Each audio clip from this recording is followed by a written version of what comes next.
5, Leon Delaney until 6. 2CC with Canberra Live. You can call in if you'd like on 6255 1206 to have your say. You can send a text on 0488 266 266 or email studio@2cc.net.au. But right now it's time to talk all things financial as we're joined by Luke Smith from Envision Financial. Good afternoon. How are you, mate? All right? I'm larger than life and twice as much trouble. Well, that's it. And I think just the focus of the weekend, go Raiders. Go Raiders, And absolutely. if you're not going for the Raiders, well, we don't care what you think. Yeah, pretty much, that's about it. You've summed it up. Exactly. Now, you sound a bit croaky and stuff today, but you're not sick, you tell me. You've got some sort of allergy. No, yeah, I think I've eaten 6 bags of cat hair and they're all stuck in my throat. And I've just been trying to cough and splutter, and yeah, it's tickling me in places I don't want to be tickled. So if Luke sounds a little bit subdued today, that's the explanation, but we've got lots to talk about. If you have a question, you can call on the number I mentioned before, 6255 1206. You can text on 0488 266 266 or email studio@2cc.net.au. Today we're looking at what should we teach our kids about money. Well, there's the first problem right there. Are they going to listen? Well, it depends. You look back as a child and say, well, I think you know everything by about 14, and by 36 you don't know half of what you knew when you were a teenager. So exactly. Look, I think it's something that's very topical for me. Well, we obviously spend a lot of time working with people either preparing, getting ready, retiring, or transitioning into the workforce, and it's a very common question where we look after a number of clients' kids or try and answer these sorts of things on a regular basis. So I think for those out there that haven't got somebody to talk to, we try and today talk about things that you can try and instill in a child, because I think good behaviours, and I always say this, good behaviours always outstrip fly-by-night investments, one-off opportunities, and the speculative things that you get told about at a barbecue.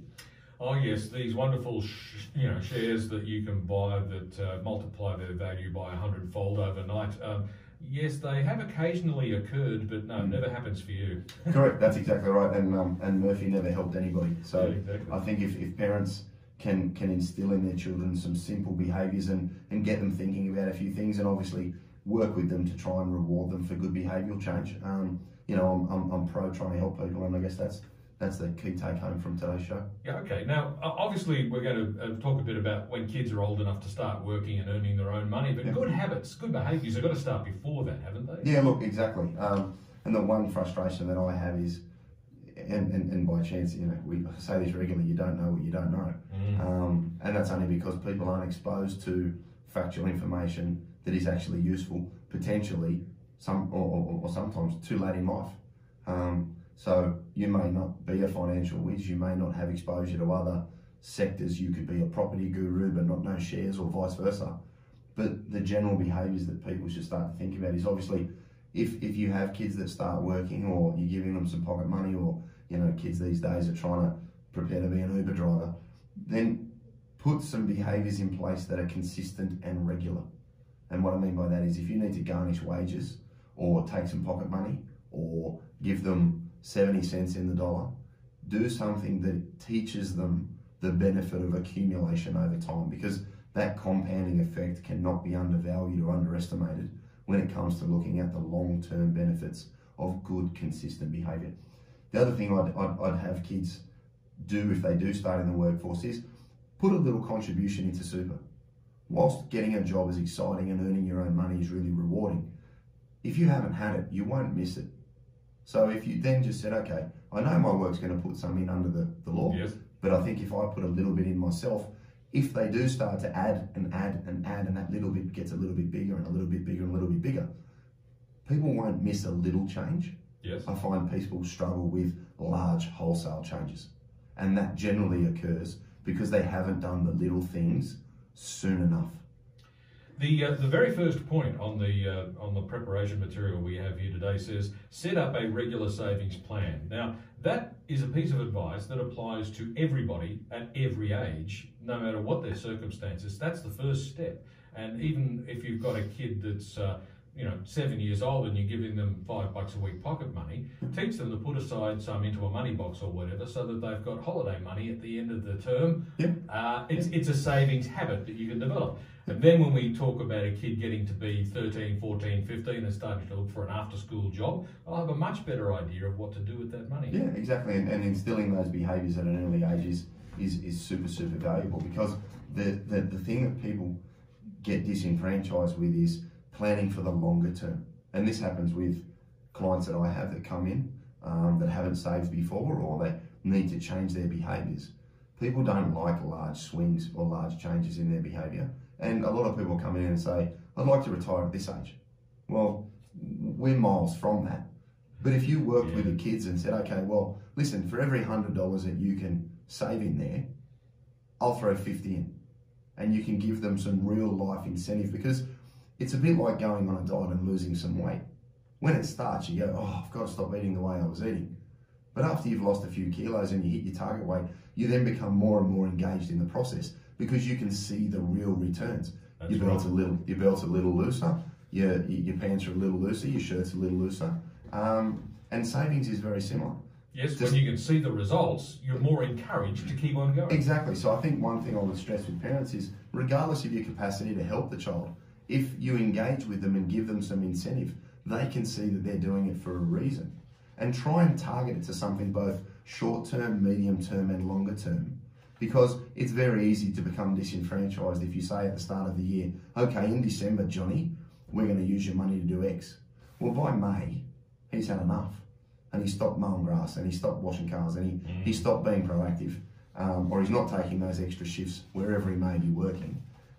So the thing I would say is, have a regular behaviour, reward the child, or be engaged with the child and show them the value of good, consistent behaviour by topping up an account or giving them a bonus. But also then have short, medium and longer term goals to keep them engaged so that they can reach a hurdle. And I say that to people that are 45, 55 and 65.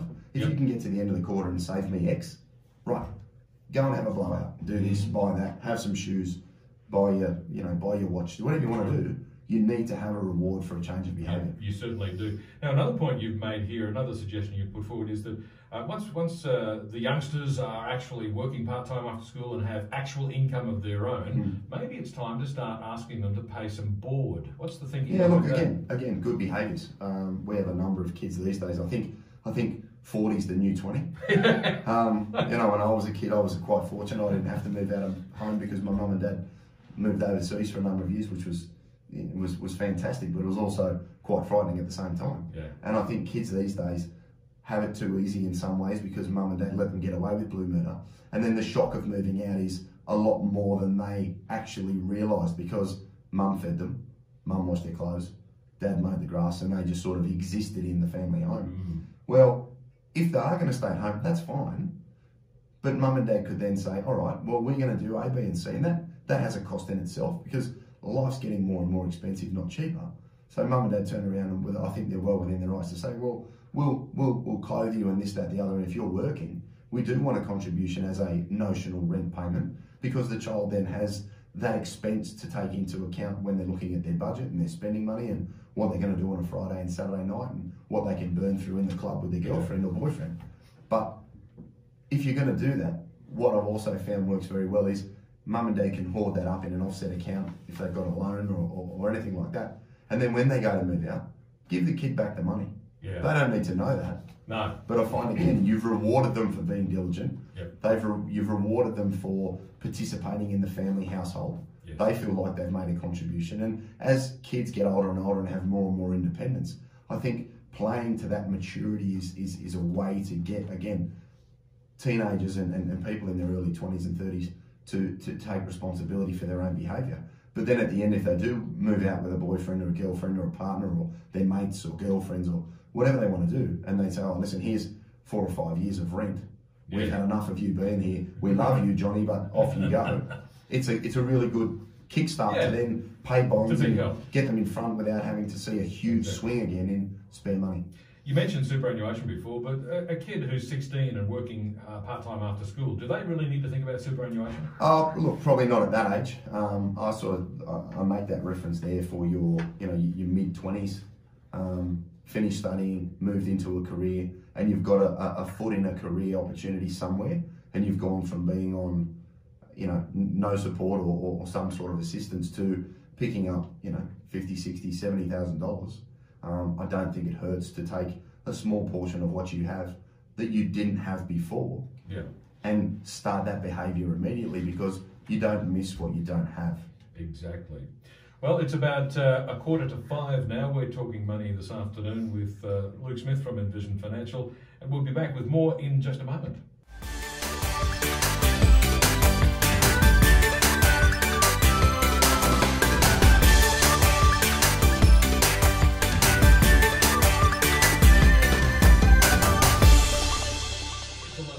We're talking finances today with Luke Smith from Envision Financial, and we're talking about the advice that we give to our kids. We started out when they were youngsters, and then we talked about when they were working after school. Now they've finished school, they've gone to maybe university, and they've got their first job. They're really an adult now, aren't they? But still, they probably need to listen to some good advice. Yeah, look, I think that's a fairly broad term in this day and age, you know, people acting like an adult. But you're spot on. I think there comes a point where, you know, as I say, you've got to put your big boy, your big girl pants on and have some responsibility and be in control of your own decisions and your own behaviours. And no one's ever said to me in retirement, what am I going to do with all this money? No. I'm generally getting people to change behaviours because they've either left it too late, or they've had the perennial, I'll do more now and worry about that later. So where kids are joining the workforce, they've finished, they've done their studies, or they've got their vocation, they're doing their stuff. I think it's very important that kids think about, obviously, as we said earlier, set up the savings plan and set that behaviour in place. Because if you change what you saved $50 a month over a 5-year period, and you didn't do that and then started with $400 or $500 a month, from zero, that's a lot harder to swallow when you've gone out and joined the workforce. So early, consistent. I think from a super perspective, put a little bit extra in because the government's making it harder and harder to get it in later. So that from a compounding perspective has huge value. I think mum and dads also need to have a think about what their kids are doing. So if my little ones who are now 4 and 2 turn around at 24 and 22 and said, oh, Dad, I've got a job and I've bought a house, I'd be going out as a parent and saying, right, I'm going to pay for some income protection for you. And a 24-year-old person says, well, what's that? You only generally work these things out at 30 plus when you've become a big person and you've probably had some kids and got a mortgage and you have some real life responsibilities. But I think mums and dads can have a dual benefit from that. And what I mean by that is, if I was to pay for my daughter's income protection policy, my daughter still benefits from a tax deduction because income protection is generally deductible to the individual. But if you think about the broader risk profile of the bank of mum and dad, a lot of kids don't understand mum's financial position or dad's financial position, and will go out, borrow money, commit to a mortgage and say, oh, it's okay. In the back of their head, or they'll walk in and see someone like me and say, oh, my mum and dad will fix that up. And I go, oh, does mum and dad know that? Well, they're my mum and dad, that's their job. Well, no, not really. So if mum and dad went out and paid for the kids' income protection, if you think about it, the viability and serviceability of a home loan is protected. And their superannuation is also by default protected. Because a $25,000 interest payment on a $500,000 mortgage could be all of the income or a large portion of the income generated by mum and dad's super. Indeed. So do you want to lose $25,000 of interest payments for your kid's house, or do you want to lose $2,000 or $3,000 in premium, depending on how old they are? For me, it's about mitigating that risk and saying, well, mum and dad have worked really hard to get themselves to the position that they're in to retire. That could be blown up very quickly by a child having a mortgage, for example, and not being able to make a payment. And mums and dads by nature will always jump in and try and help them, generally to their own financial detriment. So I think income protection for people that have joined the workforce in a career is something that they should think about. So if mum and dad pay for that income protection insurance, then they're not just protecting their child, they're also protecting themselves. Exactly, and I think that's the double benefit of that, and the child obviously gets a tax deduction for the income protection, but it also saves them from those moments you had as a child. When you look back at, I'm 42, you look back and say, wow, mum and dad was right. I didn't realise that could have happened, because these things do happen. Off the back of that, I'd also say young people should look at a level premium structure for their insurance. And what that means is a level premium contract prices the cost of your cover using the age you are when you take it out for the rest of the years that you hold it. Wow. So again, the younger you are, the healthier you are, the cheaper the cover is. Yes. If you could go in at 24, see someone like me and say, I want X amount of money for this because I'm going to have a need for the next 10, 15, 20 years while I'm paying a house off, why not get in front of it, lock that price at 24, and you're priced as a 24-year-old right through to age 65. Wow. Which has huge cash flow benefits because, generally speaking, insurance works on the basis that the older you get, the more expensive it is. Of course. Because you're driving closer to something going wrong, Bill, and that's when you want to claim. So having that locked in like that, it's like a free kick. Exactly. That's a gift. It is, and that's why I thought it would be worth bringing up today, because I raised that with people in their 30s when they actually have put their big girl or big boy pants on and go, oh, I wish I'd known that when I was 25. Because now they're paying the price of a 35-year-old. So exactly. Again, mum and dad can have a lot of protection, a lot of comfort knowing, okay, I've just indirectly protected my super, my cash flow, and my ability to work 2 days a week, because I don't feel like working 5 days a week, because their children are suitably insured. And there shouldn't be an assumption that it's expensive. Okay, so that's an interesting thing, because obviously when people are in that age range, say from 20 to 35, they're not necessarily thinking about things like insurance. No. Sure, when they buy a house, they get told they have to have house insurance. They go, oh yeah, just another thing I have to pay. And they probably wouldn't if they didn't have to. Correct, exactly right. Exactly right. And I think so things like income protection, which is entirely voluntary, there's nothing forcing them to do it. No, that's right, and most people under 30 don't know what a tax deduction is anyway. So when you actually explain to them, well, you can pay something and get something, or pay nothing and just lose it in tax, at least you're getting something. Yeah. But I think it's a huge benefit for the parents as well. So that's a tremendously practical way that mum and dad can be of assistance when young people are starting out. Yeah, look, we did it with our client base a number of years ago, and sent letters out to the parents of the parents of clients we knew had multiple kids or working kids. Yeah. And the take up rate was 8 out of 10 because they could see what they were going through in their 50s and 60s to get ready for their potential retirement, and they weren't going to jeopardise that for a couple of $1,000s potentially a year. Indeed. It makes a lot of common sense. All right. Well, in our final minute together, where can we go to get more information? Yeah, look, it's really interesting. Obviously, I was told twice or 3 times this week that Barbston makes good coffee. So if people want to come in, sit down and throw some ideas around, we don't charge to see if we can help you.